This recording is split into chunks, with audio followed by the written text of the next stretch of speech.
You are about to gain a better understanding of why holding back is poisoning your life, but letting go, getting it out, can give you heaven on earth. Welcome to No Bow Tie, where we conquer emptiness and frustration, discover our uniqueness, and live with unrelenting joy. I'm John No Bow Tie Swoboda, musician and author. I want to relate to you a story from when I was a kid, a child. I'm at church enduring the last of a confirmation ceremony, and nothing is more tiresome or challenging than to sit still and behave during something where the rhetoric's going on about one's soul and destiny, all these things I hadn't even pondered at this time. And my energy was building and needed somewhere to go. My dad noticed my fidgeting about, and he knew he had to do something. So he stuck out his hand as if somebody was going to hand him something and quickly looked at the ceiling with kind of a question mark on his forehead. And he sat down and he did it again. And he knew that it got my attention. He did it again. He looked up as if water was dripping from the ceiling. And his idea was that he was going to get me to do it too, to absorb my energy, because we just had minutes left before we could leave. And sure enough, I did it too. And when I did, the people around us started looking up at the ceiling. Well, it came out. All of the energy that was in me came out in one big burst of laughter, which didn't last but a nanosecond, because he clamped his hand, which was bigger than my face. He clamped his hand over my mouth, trying to keep me from laughing out loud. And he whispered in my ear, he said, "Shh, we're almost out of here." But the cat was out of the bag. I could not hold it in. The next thing I knew, I'm suffocating beneath his hand while trying to hold back this laughter. My brother and sister are giggling too, and the people around us are all putting their hands to their mouth, trying to hold in what wanted to come out. I tell the story because later on in life, I realized that the same constriction occurs when we hold back anything, whether it be positive or negative. Like when you want to tell somebody how you truly feel, but you hold it in and it turns into an angst later that you regret. Or when somebody has done you wrong and you keep it to yourself and the anger just manifests and it comes out in uglier ways. Or the worst of them all, you have a brilliant idea and you procrastinate it until that amazing inspiration dies and fades. And then you think that the idea wasn't worth pursuing at all, when really it was a spark of joy at one time, but you suppressed it by not letting it come out. Today's episode is about getting it out. The problems that occur when you suppress that, but the joy that happens when you express it in healthy ways. Be sure to subscribe.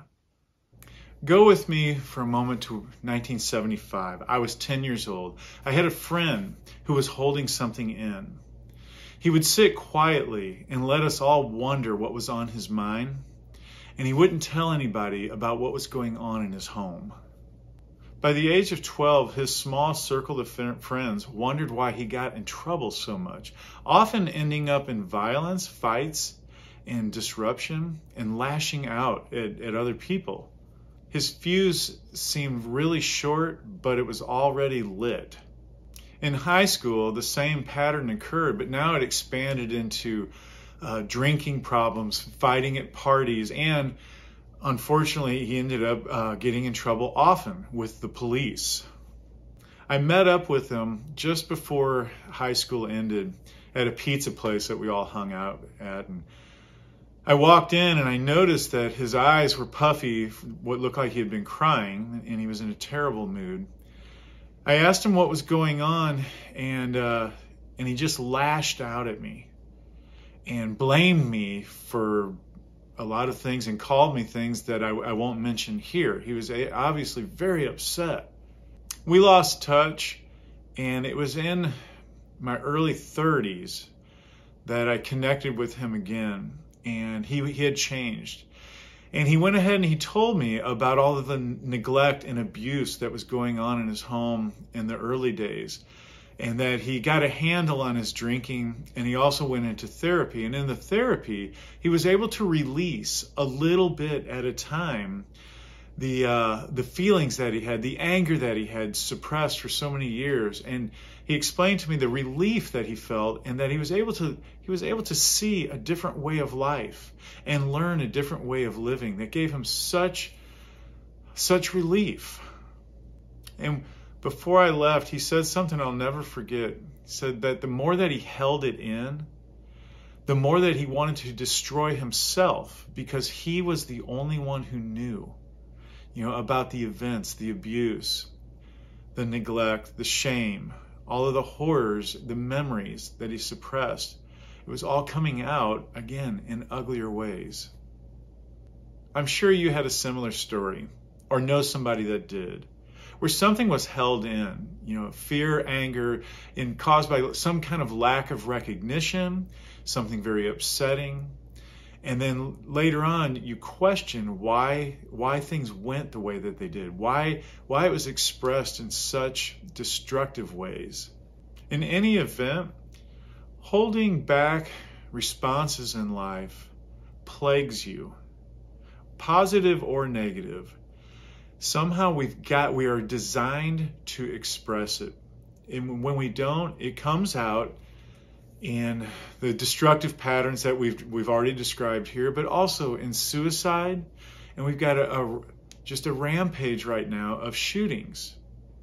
And so often, the reports that we get about acts of extreme are somebody's past was held in and was expressed in a way that was just out of control.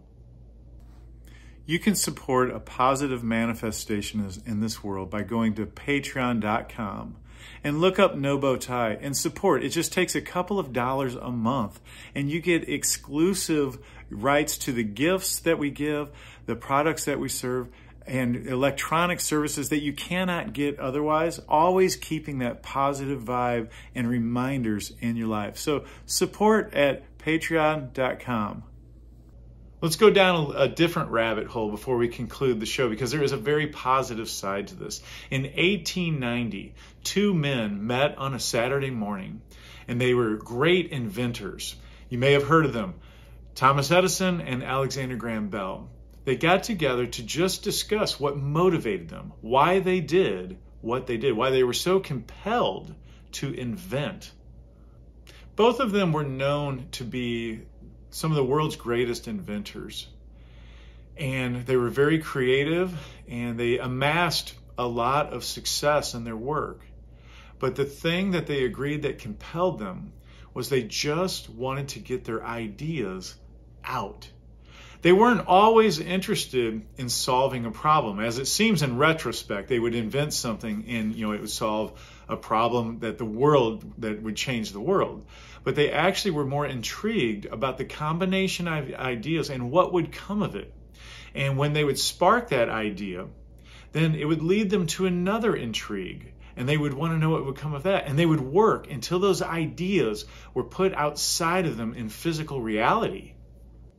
Their imagination now lights up the world, entertains us, and connects us in ways that we could not live without. Because they had a thought manifest and they worked it out until it took physical form. It literally changed the lives of everybody. Imagine had they held those ideas in. Yeah, somebody would have invented something, but even they would have to get it out. To get this in your life, if you want to get a start on it in a way that you can control it, start with the positive. If you think of giving somebody a compliment, think it, then do it. Go ahead and give that compliment. If you have the desire to be generous, don't hold back. Go ahead, be generous. Be as generous as the energy is asking you to be. Do it, then decide if you should have. If you have an idea, write it down. Work it out. Set it in motion. It's better to have an idea fail than it is to never see the idea at all. It's always time to use your talents. No matter how you view them as big or small or even unimportant, use your talents because it is such an expression of who you are, and one day it will be too late. Speaking of too late, we've run out of time, but be sure to check out next week's episode. We're going to talk in length about how to create the habits that you wish you had. Before I go, I want to leave you with a little musical treat, a piece by Manuel de Falla from an opera done no bow tie style. Be sure to subscribe. I look forward to seeing you next week. Okay, I'm going to go way off the beaten path here and share with you something out of the no bow tie secret vault that I hardly know about. It's so new. I'm down at the cabin in the Flint Hills where I go to work. Not my cabin, just a cabin. It's a hunting cabin. It's really cool. But I was working on a tune. The original of it is a ballet tune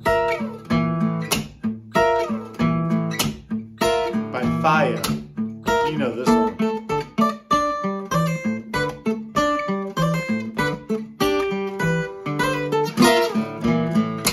Well, in the middle, there's a mid-break that goes like this. And now it's going to have these lyrics. Everybody got a good mood, don't shake it down the ghost in the morning, take a bad ride. Everybody got a good mood, don't shake it down the ghost in the morning, take a bad ride. It's all about the way that you make it to the top, make it to the top, even with the banjo. Now is the time, every bit of time, every bit of handsome man. Oh, take it to the good shot, take it to tune with a good shot. Ha, dee, da.